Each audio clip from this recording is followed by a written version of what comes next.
I believe if there's any other questions, I think at this time we're going to get back. Thank you very much. We appreciate it. Really appreciate you coming out and talking. We appreciate you guys. Thank you. Take care. Thanks. Yep. This incident in June of 2020 led to Fairfax County police officer Tyler Timberlake being charged with 3 counts of misdemeanor assault and battery. Timberlake's body camera video shows the encounter with Lamonta Gladney. Police were responding to reports of a man acting erratically in the street, and Timberlake tased Gladney, who was wrestled to the ground and struck before being subdued. Today, a jury found Timberlake not guilty on those assault charges. His attorney, Brandon Shapiro, spoke outside the courthouse after the verdict. I think one of the first things we need to do is kind of step back when these actions happen and investigate them properly before we immediately go on social media and make announcements about how terrible an action is without looking at all the facts, which is exactly what the Commonwealth attorney did in this case. Went right to the media that night saying what a terrible act, what a criminal act. He didn't even know any of the facts. Once the verdict was read, Timberlake was embraced by his wife and other family members and supporters. The Commonwealth's attorney, Steve Toscano, also spoke at the end of the trial, saying he was disappointed but not surprised by the not guilty verdict. I'm disappointed in the verdict that we received today, but I have to say I'm not disappointed for myself. I'm disappointed for my black and brown neighbors in this community. I know I don't have to worry about leaving the house as a bald white man every day and worry that I'm going to get confused for somebody else and get treated poorly. But that's something that can't be said for all of our community. The defense attorney said if there was a problem with what happened that day in June of 2 years ago, the problem was with the department's use of force policies, not with Officer Timberlake. Timberlake has been on administrative duty since these charges were filed. His attorney said today it wasn't clear if he would return to the force. In Fairfax County. So you can either make a statement and then we can ask questions, or we can ask questions and whatever's good for you. So and I'm Brandon Shapiro, and this is Ed Nuttall, one of my partners at Carroll Nuttall. We have to say we're extremely pleased with the outcome today. This was the case from the very beginning. We said there was absolutely no investigation. There were warrants issued without interviewing anybody. An investigation was never properly conducted, and I think it shows with the jury's verdict. Within 2 hours, they returned verdicts of not guilty. And that's the citizens of Fairfax County speaking. They got to sit for 5 days and put all the work in and watch all the evidence. And in 2 hours, they were able to determine that Tyler Timberlake was not guilty. When people look at that video, and as you said in court, it's pretty emotional. Most people have I think a lot of people have a horrified opinion when they just look at the video. What are people not seeing? What did people not see? People aren't seeing all the videos. The Commonwealth never released all the videos. They never released the fact that this individual that he arrested was under the influence of cocaine and PCP. That he was not in an altered state for a mental illness. He was in an altered state because he was under the influence. And they didn't speak about the experience of our Fairfax County police officers that are involved, what they knew going into this, what the medics knew, what Officer Schaefer knew. None of that was ever disclosed to the media. It was always hidden. There was always one video that was produced, and as we know, we produced all the videos today. So the members of the jury could see it all. They could know the truth. They could see the fact of how he was behaving when they had him in handcuffs. The prosecutor made much of the fact that there was just a few seconds between the time of Officer Timberlake's arrival and the firing of the stun gun. Is there more to that story than just the 10 seconds or 7 seconds or whatever it was? There was over the radio. There was evidence that they had a male in the street that was walking around in circles and mumbling. Officer Timberlake was extremely experienced. He was a veteran. He was actually a community police officer. He gave back to the community, but he had also been involved in a lot of arrests for PCP. And he recognized it right away, and he knew one of the other officers there was a rookie. When he was coming up, they made a lot to do with only the body-worn camera. There was also footage from his in-car video, but Officer Timberlake was able to see more than just 10 seconds of this behavior when he was coming up to the scene. And he was able to make his own assessment of the situation, and he knew right away that this individual was possibly a dangerous individual and was clearly under the influence of at least PCP, and later to find out from the hospital records, cocaine. Go ahead. Can you talk about what's next for Timberlake? Is he going to stay with the force? He has an IA investigation. He has a lawsuit that he's... At this time, I'll say he's going to stay with the force, but I don't want to make any other mention regarding IA, what's going on with them, because we don't know yet with that.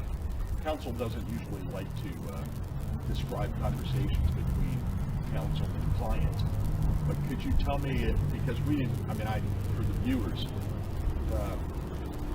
what was his reaction? What was the reaction of other officers upstairs? Officer Timberlake was extremely relieved, because from the beginning, he's always maintained his innocence and said, I knew what was going on, I did the right thing, I wasn't trying to injure anybody, I was just trying to help and get this person to get the treatment they needed, and that's exactly what he did. As the Dr. Bozeman spoke, he clearly established that this individual was in a high, I guess you can say, acidosis level, to the point where they said it could be a heart attack, cardiac arrest. So I think Officer Timberlake is relieved. He's always maintained his innocence. I believe his fellow officers are extremely relieved because their reputation, just by the Commonwealth bringing these charges, was in some way, the morale was ruined, the trust was ruined, and I think they all knew that Tyler Timberlake was in the right. What do you think the implications are then for the department? Oh, the department, if anything, they could address their own policies. He followed the general orders for use of force. There was, as our expert said, he was well within it. The Commonwealth didn't have any expert to say otherwise. I think if there's a problem, it's not a Tyler Timberlake problem, it's a county problem. They need to address their policy.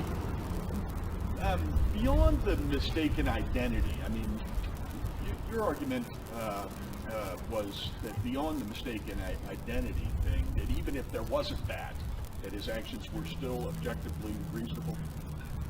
Yes, based on what he observed and what he knew at the time that there was an individual, like I said earlier, in a residential road walking around, and as testimony was shown, that is well known that people under PCP, for some odd reason, go right into the middle of the road. And he knew it for 2.5 to 3 minutes. Another officer was there on scene with fire and medics. Plus, he also knew that medics had called for police assistance, which he said means something else is going on. And when he was coming up, he was driving, as any proper or good officer does, they make an assessment of the situation. And he knew at that point in time somebody was under the influence of PCP in a residential area that was very volatile, and as witnesses testified, they can go from lethargic to violent within a blink of an eye. Let me give one other question. You mentioned Dr. Bozeman. I found his testimony pretty interesting. But actually, when I was reading it on the air, it was shocking to me to suggest that firing a stun gun at somebody would save their life. But that is actually what you were arguing. Yeah, and I will tell you, Dr. Bozeman, who is one of the top experts when it comes to excited delirium, will say with the taser, because it usually has that the neuromuscular incapacitation, it's enough to take the individual to the ground and get them handcuffs usually. The problem with the excited delirium, when you're talking with PCP and cocaine, is that you don't want to prolong anything because of the fact they're getting the acidosis, the acid levels to go up. And that's kind of what his testimony was. That's why the taser is very effective, because it is not considered a lethal weapon. And they changed it years ago, because it used to be back in the day you could keep pulling that trigger. These tasers now have safety methods on them where they will only go for 5 seconds and then they'll cut off. And that's why Dr. Bozeman believed that this was the appropriate steps to address the issue that was before him and to get him the treatment he needed. And as you heard, he was given 250 milligrams of ketamine. The Dr. Bozeman said would allow him to continue breathing properly, but would also calm him down, so his body temperature will eventually go down and he wouldn't go into acidosis and cardiac arrest. Can you just talk a little to the community that I mean, you talked about the morale in the police department. And maybe this is too big a question, but how do you restore trust between community police and everything? I mean, all these big issues that we've been talking about since the death of George Floyd in particular. I think one of the first things we need to do is kind of step back when these actions happen and investigate them properly before we immediately go on social media and make announcements about how terrible an action is without looking at all the facts, which is exactly what the Commonwealth Attorney did in this case. Went right to the media that night saying what a terrible act, what a criminal act. He didn't even know any of the facts going into this. All he had was a video. Now, I'm not saying for the community itself, but it'd be nice to be able to produce that kind of evidence to the community to say this is why these steps happened.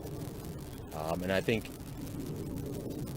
if your Commonwealth was able to come forward and say that, this is why this is such a bad act or why this is a good act, and was able to explain to them, I think it would have been, it would at least explain it to the community why these actions happen.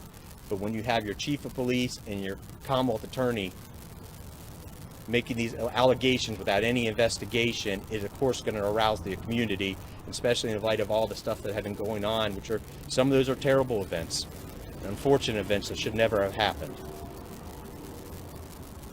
Can you say what the encounter was 10 days prior when the officer had this? The encounter 10 days prior was an alleged unlawful entry into a home.